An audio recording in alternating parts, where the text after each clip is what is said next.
Yesterday afternoon, senators were sworn in for Trump's second impeachment trial, which won't actually begin until the week of February 8th. So that event took a bit of a turn when Senator Rand Paul forced a vote on the constitutionality of impeaching a former president.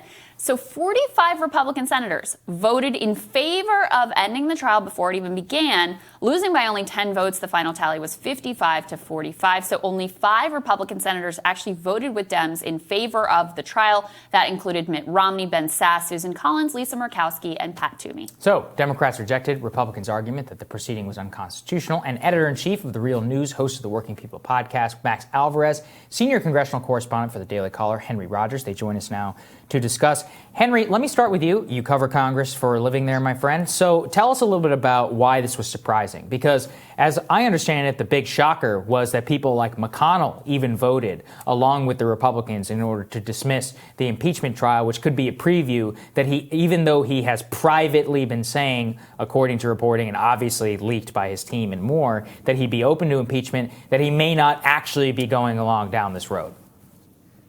Right, Sagar. I mean, there's been reports for about a week or two now saying that, McConnell would be possibly even for convicting Trump and all of these things. So when Senator Rand Paul came out with this motion to dismiss impeachment yesterday on the floor, people were thinking, many people, including McConnell, the leader of the Republican caucus in the Senate, would absolutely not vote, wouldn't touch that, and would kind of wait until a real vote happened on impeachment to see how the Paul amendment would play out. And he switched tune. He voted against even moving impeachment to the floor, which I think was a big shock to a bunch of people. And it's making the question as to if he's even going to vote to convict now in the actual vote coming forward here. And I think, it was very interesting to see the 5 obvious Republicans who we thought, could possibly vote to convict Trump stay with that method, stay with that conviction.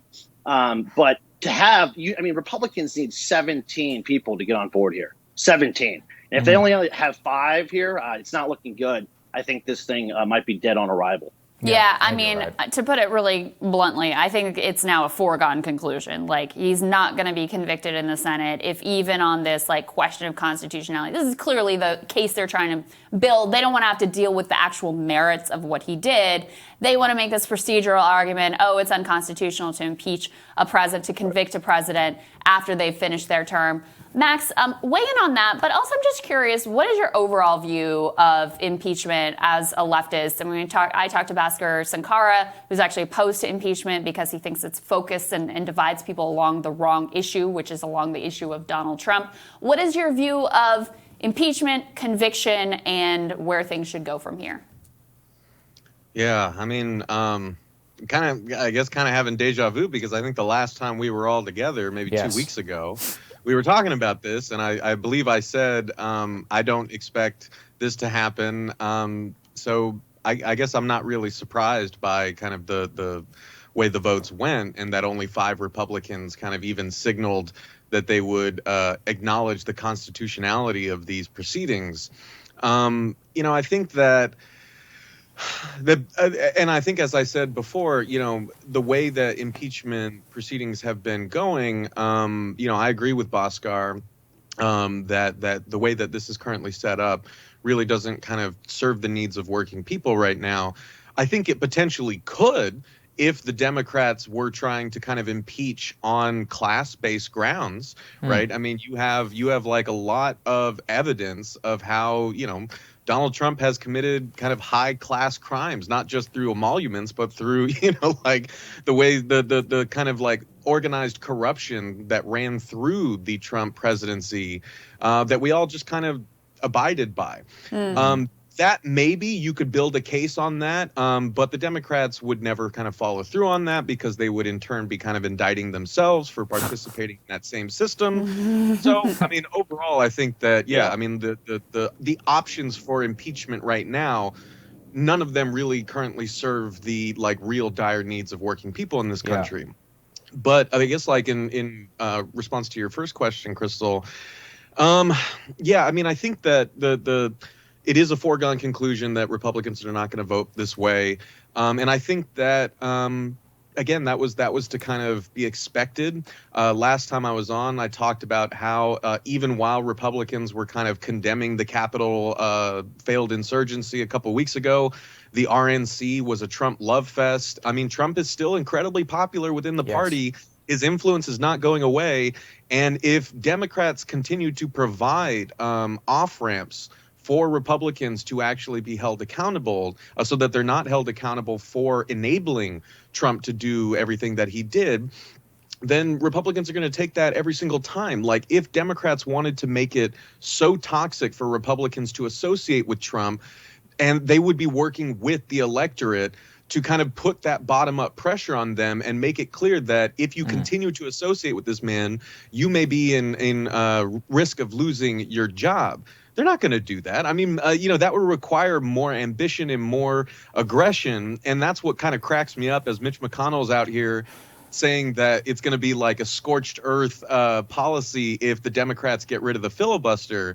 Democrats wouldn't know scorched earth what it looked like if they were buried in it. So that's funny. I don't know what any of us are really worried about. The Democrats are not going to hold Republicans accountable for their enabling of Trump. And I think they're just trying to kind of pin everything symbolically on Trump himself as this kind of exceptional figure, which he's not. So this is the interesting thing, though, Henry, which is that, if in terms of trying to hold somebody accountable for Trump or not, in terms of the Republican Party, it's actually the inverse, which is that if you cross Trump, the base will hold you accountable in your primary. Right. As we saw with Liz Cheney. I mean, Liz Cheney's probably not going to win her next election. Let's all be honest. And same thing, I mean, in Ohio, my money is on somebody like Jim Jordan, who's like a big Trump defender. My money is that Marjorie Taylor Greene and Matt Gaetz will be two of the most popular figures in the post-Trump GOP. You're spot on. I mean, Matt Gaetz, I think, is flying to Wyoming to, pull a stunt against Liz Cheney for God knows what reason. I mean, he's a congressman from Florida. But no, this just shows you how big the Trump movement is. I mean, it's not going anywhere. We said this before. I've said this on the show many times. I mean, you would think, after the president's on his now second impeachment trial and all of these terrible things that happened, that they would try to, go somewhere else, move the party in a different direction. But that's not the case. It's really not going in that way at all. I mean, Liz Cheney is going to be primaried, and we have her own party attacking her constantly. But I want to say this on the impeachment front real quickly. I think the whole thing about moving and rushing to impeachment and doing this trial in the first place is just a bad idea. I think that, we should be focusing really on the stimulus checks, the things that matter, the things Democrats promised they'd focus on right when they got into office. And I just see this impeachment trial, as we knew, was really never going to work out, as it's just kind of a waste of time. Let's just be clear, the impeachment trial isn't the problem for Democrats in getting their $2,000 checks. Might be a convenient excuse for them, which they love. But if they wanted to be passing $2,000 checks in the Senate right now, they could be doing so. It's been a week. Really not the issue for them. Max, let me ask you this. I saw this from Morning Consult this morning in their poll. All polls, please take with a grain of salt or several or, 10 teaspoons of salt or whatever.